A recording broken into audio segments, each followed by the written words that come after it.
दिल्ली प्रदेश अध्यक्ष बहुजन समाज पार्टी लक्ष्मण जी हमारे साथ में।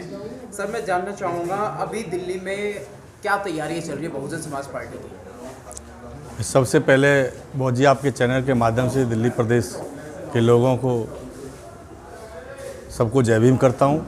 और बहुत जी मैं आपके चैनल के माध्यम से बता देना चाहता हूँ, जैसे आज आप लोगों ने यहाँ देखा रोहिणी विधानसभा के अंतर्गत हम लोग घर घर जा कर के अपने संगठन को मजबूत करने के लिए पूरे दिल्ली प्रदेश के अंदर हम लोग लगे हुए हैं, क्योंकि कोई भी जंग जब तक नहीं जीती जाएगी जब तक हमारा संगठन मजबूत नहीं होगा, क्योंकि ये लोग राजपाट की लड़ाई है, ऐसे नहीं दे देंगे। इसीलिए हमें अपना संगठन मजबूत करना पड़ेगा और अपने विचारधारा के माध्यम से महापुरुषों की विचारधारा को लेकर के हम लोग अपने संगठन को मजबूत कर रहे हैं, अपने लोगों को अपनी महापुरुषों विचारधारा बताने का काम कर रहे हैं। विपक्ष बहुत ज़्यादा मजबूती में, जैसा अभी आपने खुद भी कहा है, हम सब अच्छी तरह से जानते हैं, ऐसे समय में बहुजन समाज पार्टी पर तमाम किस्म के तंज कसे जाते हैं, उसको कैसे धोएंगे सर? अपने लोगों को कैसे तैयार करेंगे? कोई फार्मूला तैयार कर रखा है? हमारे पास एक ही फार्मूला है, इन महान पुरुषों की विचारधारा। अगर विचारधारा जिसके घर में घुस गई ना, जिसके दिमाग में घुस गई ना, वो कभी भी बीएसपी से अलग नहीं हो सकता, क्योंकि महान पुरुषों की ऐसी विचारधारा है ये कि इससे अगर समझ गया ना वो हट ही नहीं सकता, और बीएसपी के अलावा किसी की ऐसी अच्छी विचारधारा हो ही नहीं सकती।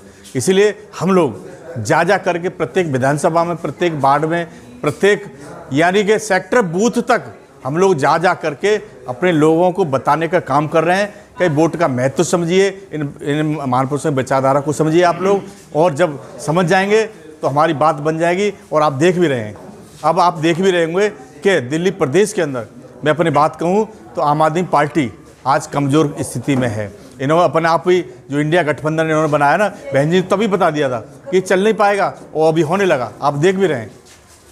एक बार कांग्रेस, एक बार बीजेपी, आरएसएस नाम का सिक्का, उसके दो पहलू, कांग्रेस और बीजेपी, और यही बार बार पलट के आते रहते हैं। क्या आम जनता को इस बात की समझ नहीं है, सूझबूझ नहीं है, ऊपर से ईवीएम ठहरी?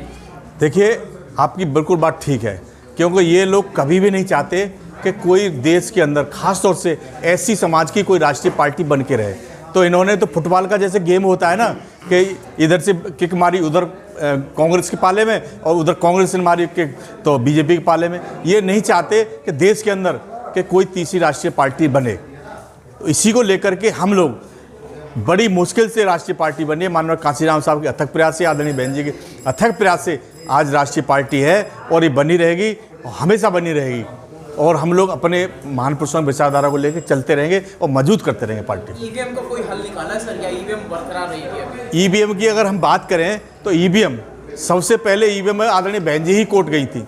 आदरणीय बहन जी ने सबसे पहले मुद्दा उठाया था, पर ईवीएम तो आपने इस सवाल आपने खुद कर लिया कि ये लोग नहीं चाहते। ये चाहते ईवीएम कौन लेकर आया था? कांग्रेस पार्टी लेकर के आई थी ना। कांग्रेस पार्टी क्यों नहीं करती है?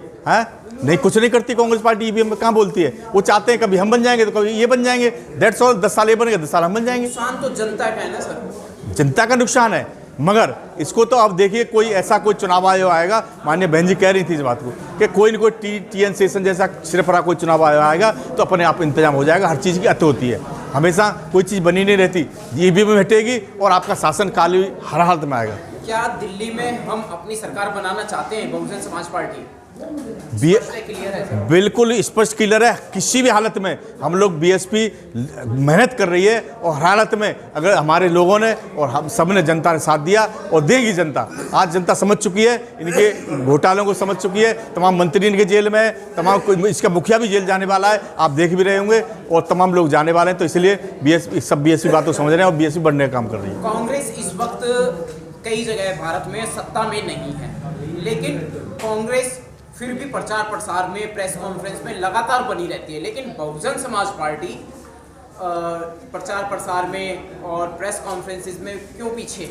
उसका कारण मैंने अपने भाषण के माध्यम से बताया भी था, फिर भी आपके चैनल के माध्यम से बता देता हूं कि बीएसपी किसी धन्ना सेठ के पैसे से नहीं चलती है।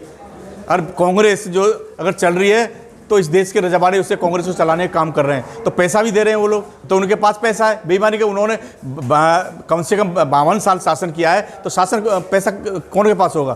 कांग्रेस पार्टी के पास होगा, नहीं होगा? अब बीजेपी के पास, अब लंबे समय से बीजेपी शासन में है और उसके बाद भी उनके साथ धन्ना सेठ हैं, तो पैसा उनके पास होगा। हम उनकी बराबरी पैसे से नहीं कर सकते, मगर हमारी जो विचारधारा है उसकी बराबरी ये लोग नहीं कर सकते। हमारी विचारधारा मानवतावादी मूवमेंट है, ये महापुरुषों का मूवमेंट है। हम अपने विचारधारा के माध्यम से अपनी पार्टी को मजबूत करने का काम करेंगे। एक हफ्ते में 2-3 बार गली गली, घर घर, मोहल्ला मोहल्ला जा करके आधे घंटे का कैडर तो दे सकते हैं सर विचारधारा। अब इसके माध्यम से आपको आज पता लग गई होगी।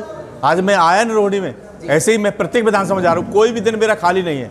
और हमारे दिल्ली प्रदेश में प्रत्येक विधानसभा में कम से कम 4 से 5 इस टाइप के कैडर हो रहे हैं, 4 से 5 कैडर इस टाइप के हो रहे हैं हर विधानसभा दिल्ली प्रदेश के अंदर। तो हम तो अपने हर उसमें जा रहे हैं, ऐसा नहीं है। आज मैं रोहिणी में हूँ, कल किसी और विधानसभा रहूँगा, कल मैं किराड़ी में था, रोज़ हम कहीं न किसी विधानसभा होते हैं। कांग्रेस बीजेपी से जनता दुखी है, लेकिन उसका खुलकर के मतलब जो है स्पष्टीकरण नहीं कर पाती। देखिए, ये तो भ्रमित करने का काम करते हैं और हमारे लोग सीधे साधे लोग हैं, और जिस दिन समझ जाएंगे ना, वो हमारी बात जब भी बन जाएगी और हम लोग उसी को समझाने का काम कर रहे हैं हम लोग। जय भीम, जय भारत, नमो बुद्धाय। धन्यवाद आपका।